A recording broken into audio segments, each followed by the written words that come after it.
Before I begin, I want to apprise everyone of an incident in the Strait of Hormuz today involving USS Boxer, a Navy amphibious assault ship.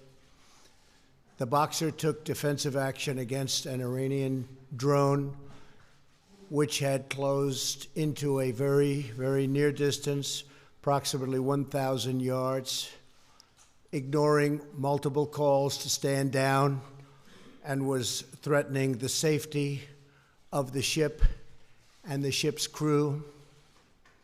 The drone was immediately destroyed.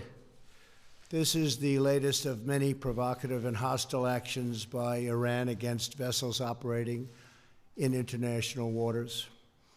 The United States reserves the right to defend our personnel, our facilities, and interests, and calls upon all nations to condemn Iran's attempts to disrupt freedom of navigation and global commerce.